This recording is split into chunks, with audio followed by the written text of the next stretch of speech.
everyone, this is Nilesh Kumar Gupta and you are watching NG Physics classes. इससे पिछले term पे हम लोगों ने कुछ एक सवाल किए थे और उसी सवालों में हम लोग आगे बढ़ रहे हैं। अगला सवाल हमको जो दिया है बेटा, वो कह रहा है एक प्रत्यावर्ती परिपथ में विभव का शिखर मान 283 वोल्ट है। हमें मालूम है विभव के शिखर मान को हम लोग V0 से प्रदर्शित करते हैं। यस और नो? बोले भैया, ये बात सभी लोग जानते हैं। विभव के शिखर मान को हम लोग कैसे प्रदर्शित करते हैं? V0 से। ठीक क्लियर है? अब वो कह रहा है इस प्रत्यावर्ती परिपथ को 50 हर्ट्ज आवृत्ति वाले स्रोत से जोड़ा जाता है और एलसीआर परिपथ उसने प्रश्न में बोला है। वो एलसीआर परिपथ में आर का मान दे रहा है 3 ओम, कुंडली का प्रेरक दे रहा है 25.48 मिली हेनरी, जो संधारित्र है उसकी धारिता दे रहा है 796 माइक्रोफैराड।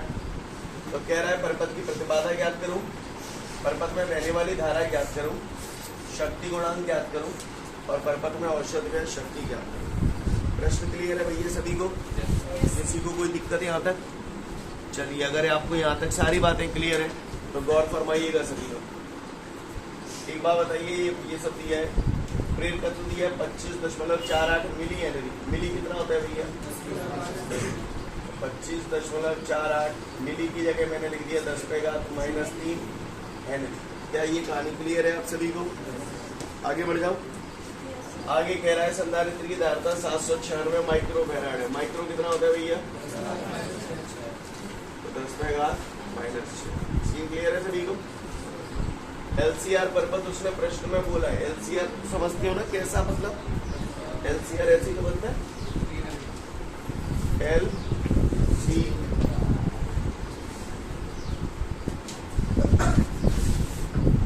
यही होता है भैया एलसीआर परिपथ। चलो, सबसे पहले जेड निकालना है। जेड का सूत्र क्या है बेटा? जेड बराबर √, एक्सएल माइनस एक्सी का। ठीक है, इससे पहले कि मैं आगे बढ़ूं एक दो बातें और कर लेते हैं। प्रतिबाधा निकालनी है हमें, धारा भी हमें निकालनी है। धारा में उसने कुछ बोला नहीं है तो क्या समझू? आई आ रही कहानी समझ में आ रही है? सूत्र ये जेड बराबर √R² plus XL minus XC का होल स्क्वायर। अब आप अपनी जरूरत के हिसाब से इसे बदलें। चलो, अब तो लायक हो आप, आर है आपके पास तो आर को नहीं छेड़ेंगे, वैसा की वैसा रख देंगे। ठीक है, व्याज रख लेंगे। माने एक्सएल है क्या? एक्सएल की जगह ओमेगा है। अगर बोरो नहीं लगेगा तो ओमेगा की जगह 2πf लिख लो। समझ गए? एक्सी की जगह 1/ओमेगा सी। तो ये लिख लो, ओमेगा तो अतरा नहीं 2πf। स्टेप समझ में आ रहा है? अब बताओ, आपके पास ऐसी कोई चीज है जो ना हो? आपको चाहिए आर एफ एल। पहले तो जाए देख लो, R0 F0 L0। क्लियर है? अब आ जाओ इधर, फिर सी और चाहिए यहाँ पर, है ना? C0 आ जाओ। अब तो बोले पहला आंसर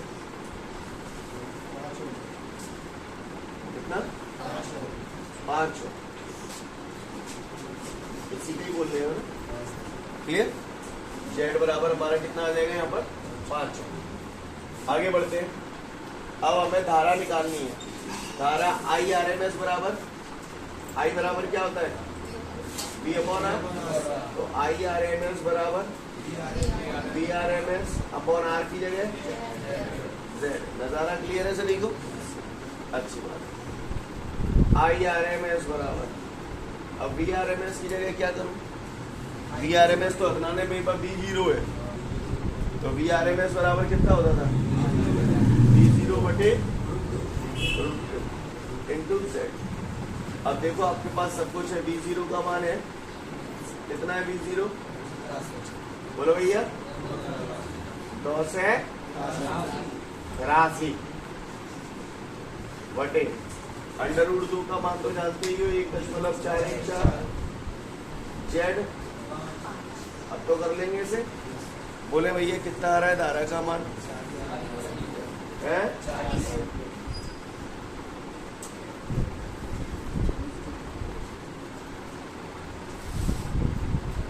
इसके बाद अगली बात पे आते हैं, शक्ति गुणांक। शक्ति गुणांक क्या होता है cos फाइव, शक्ति गुणांक क्या होता है cos फाइव, और cos फाइव बराबर R/Z।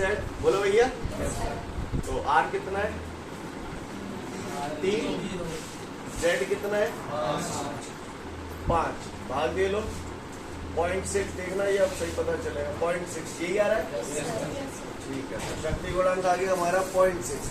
मुझे इन आंसर को देख के ऐसा लग रहा था पता नहीं सही आ ही रही कि नहीं आ रही है, आ ही रहे हो।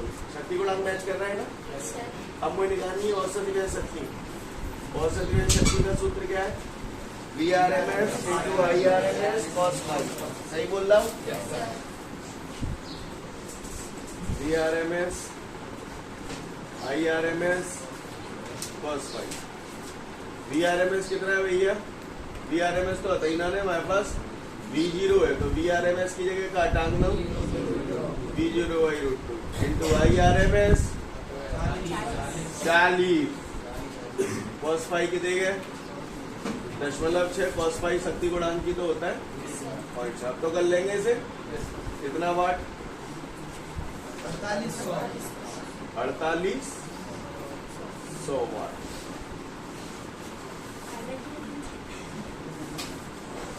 उतार लो फटाफट से। इसके बाद हमारे सामने उसने अगला प्रश्न दिया है बेटा, वाटहीन धारा से आप क्या समझते हैं? सही बोल रहा हूँ मैं? यही कह रहा है आपसे, क्या कह रहा है आपसे? वाटहीन धारा से आप क्या समझते हैं? वाटहीन, मैं बोलूं ये बंदा है, दिख रहा है आपको? इसका नाम रमेश है। कौन है? ये बालहीन है, मतलब चार में बारना है, अकेला है। सही बोल रहा हूं? वाटहीन, वाट शक्ति न हो, शक्ति का मात्रक वाट होता है ना। और अगर किसी परिपथ में औसत व्यय शक्ति शून्य हो जाए, मैंने बोला ये बालहीन है, यानी इसकी चांद पे बाल कितने हैं? शून्य।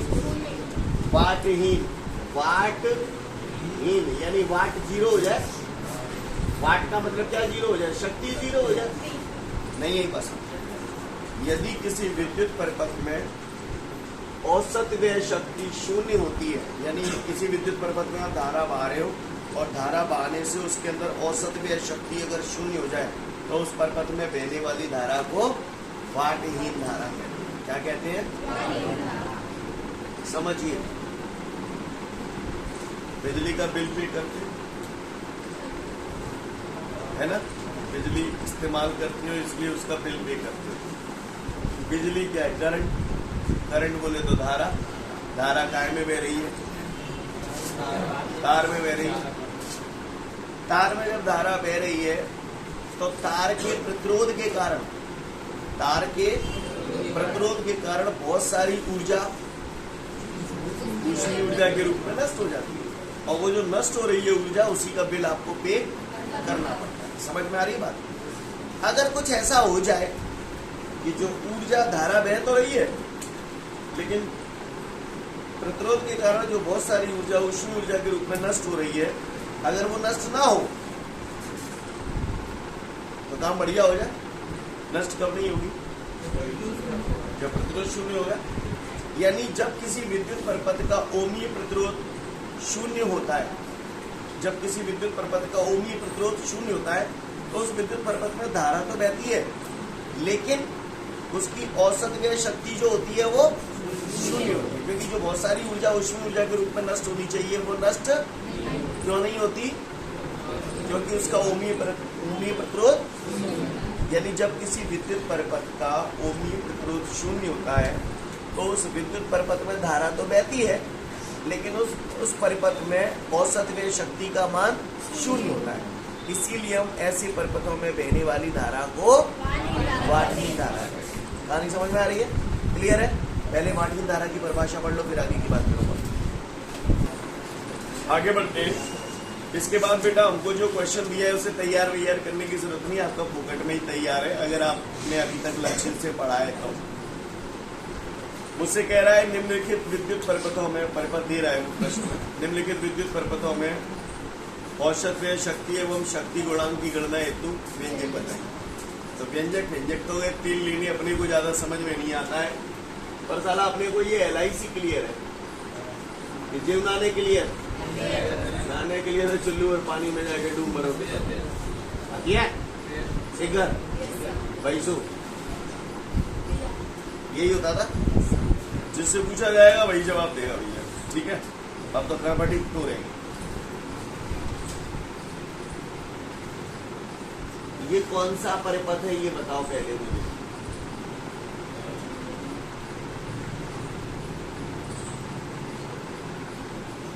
आ गया बात में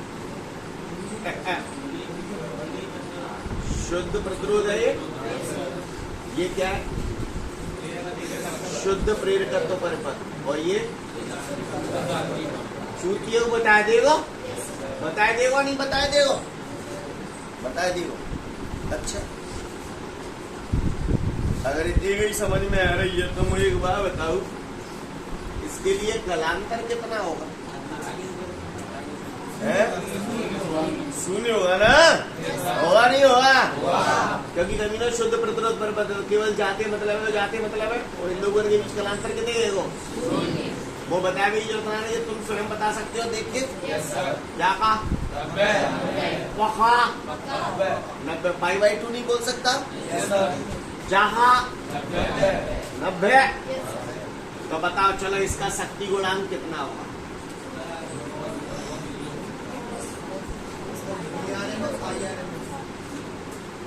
शक्ति गुणांक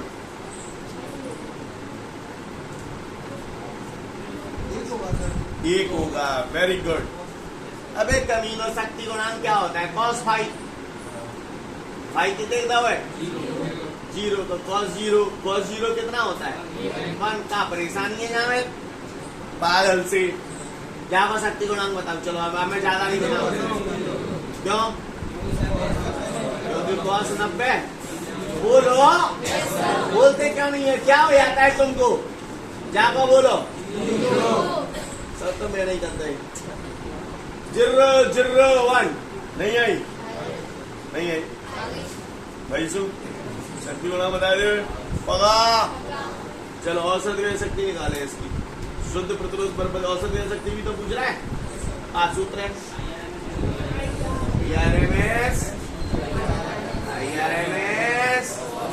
cos फाई कितना है इसके लिए?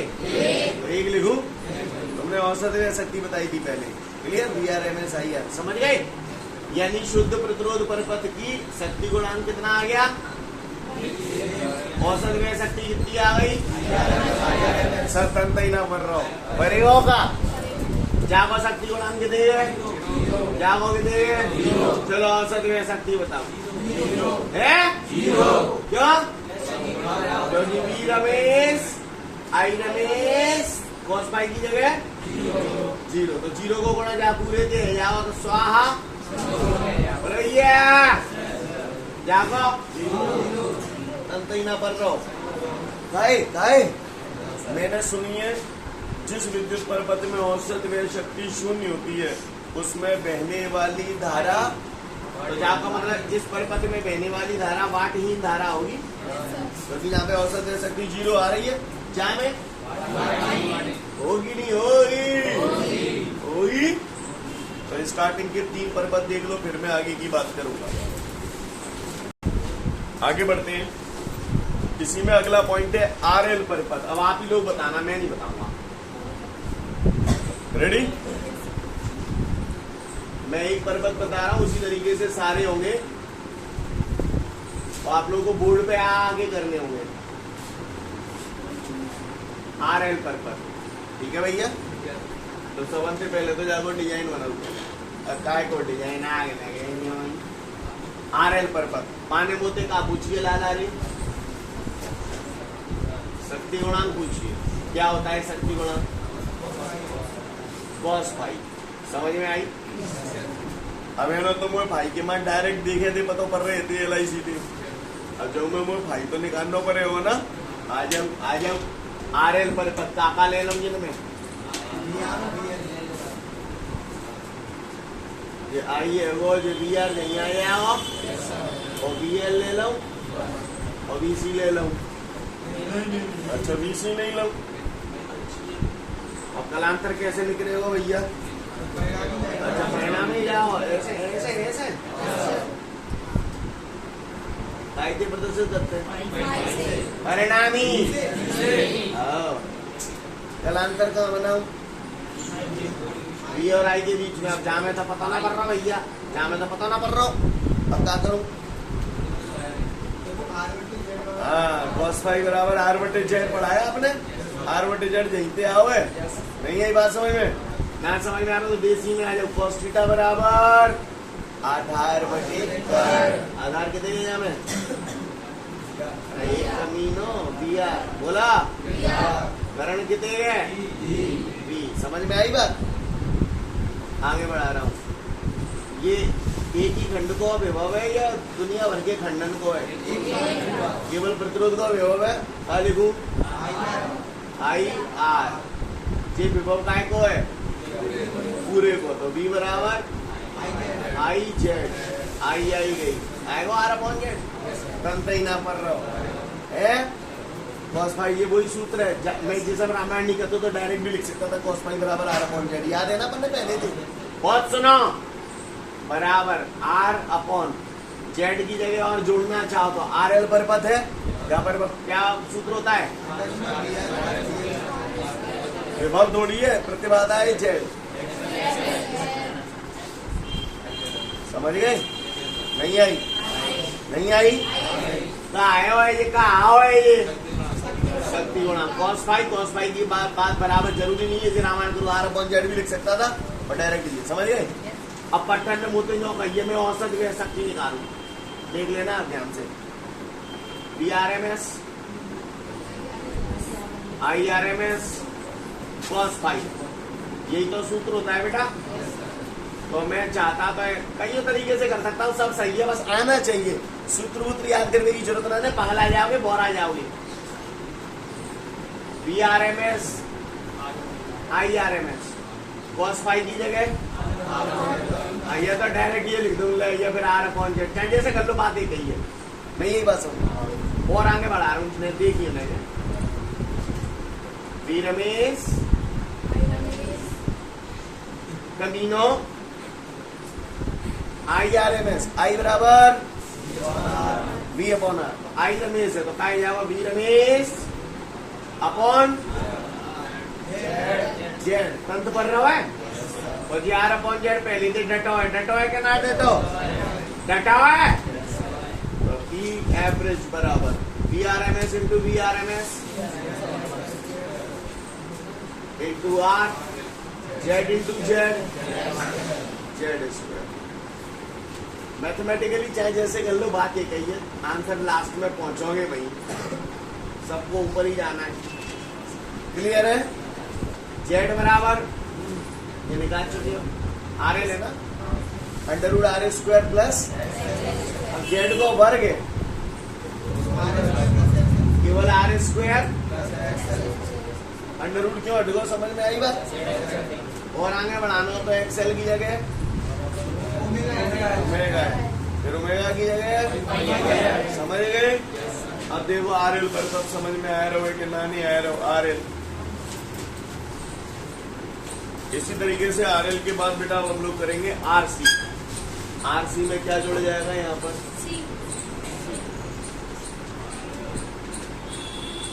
समझ गए? आ जाओ, अब मैं थोड़ा सा फटाफट करूं, गौर से देखिएगा। RC है भैया, क्या है लाला रे?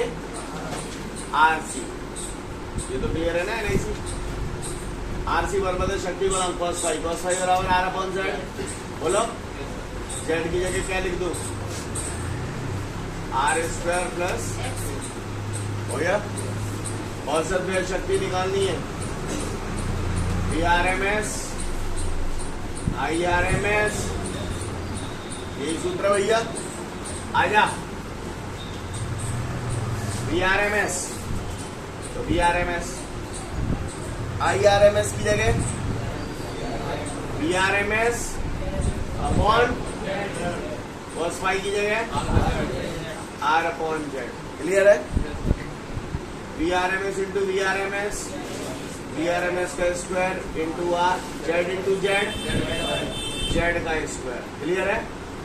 तो वी आर एम एस का square into R upon Z बराबर क्या होता है? Under root R square plus X square. वर्ग है तो अंडर रूट हट जाएगा, आर स्क्वायर प्लस, समझ में ही नहीं है, मैं रील तो ना चला रहा हूं, है? समझ गए? क्लियर है? देख लो फटाफट आरसी पर फिर अगला बढ़ेंगे।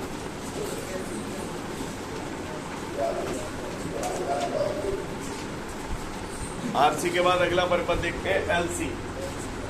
आ जाओ भैया, गौर से देखिएगा। एलसी, एलसी में यहाँ पर क्या कहानी है? एलसी में क्या क्या लोगे? बीएल, बीसी, आर लोगे क्या? चलो, शक्ति गुणांक बराबर कॉस फाइव। ठीक है भैया? फाइव क्या होता है?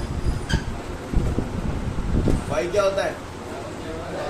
कलांतर होता है। किस किस के बीच का? सारा तो जरिए मुझे विभव ना दिख रहा। परिणामी विभव कितने को बताया था जब पढ़ाया था, तब बोलो भैया बी बराबर B L minus B C. तो बताओ कलांतर कितना हो गया है? 90 हो गया। दो कलांतर 90, cos 90, यानी शक्ति गुणांक कितना आ गया? 0। औसत व्यय शक्ति V R M S I R M S, cos five की जगह 0 को या पूरे दो गुणा है जाओ, औसत व्यय शक्ति 0 आ गई। यानी इस परपथ में बहने वाली धारा पाठहीन धारा होगी। कैसी होगी? ध्यान दो, यहाँ पर थोड़ा सा ध्यान दो, नोट्सों में देखो जरा। शुद्ध प्रेरकत्व परिपथ जब केवल एल जुड़ा था तो भी औसत व्यय शक्ति 0 आई थी। केवल सी जुड़ा था अगला तो भी 0 आई थी, और दो मिलके एल सी बन गो तो भी 0 आई। यानी कौन कौन से परपथों में बहने वाली धारा वाटहीन धारा होती है? शुद्ध प्रेरकत्व परपथ में, शुद्ध धारती परपथ में, और एलसी परपथ। क्लियर है? समझ में आ रही है बात? क्या मैं उम्मीद करूं कि आप लोग समझ गए। बोलो भैया एलसी क्लियर हो गया आपको? आगे बढ़ जाओ। अब बात आती है एलसीआर। क्या? एलसीआर परपथ की अगर मैं बात करूं तो सभी लोग देखेंगे ध्यान से। यहाँ पर कौन सा परपथ करने जा रहे हैं हम लोग? एलसीआर। तो भैया लाला रे एलसीआर बोले, सही जा रहा? सबसे पहले निकालना है शक्ति गुणांक। क्या होता है भैया शक्ति गुणांक? cos फाइव बराबर R upon Z. R upon Z की जगह क्या लिख दूं?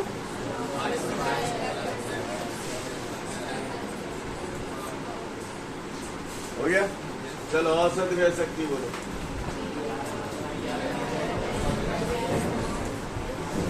cos फाइव की जगह आर बटे जेड। दर्दू ना बुरा तो ना लग रहा हो।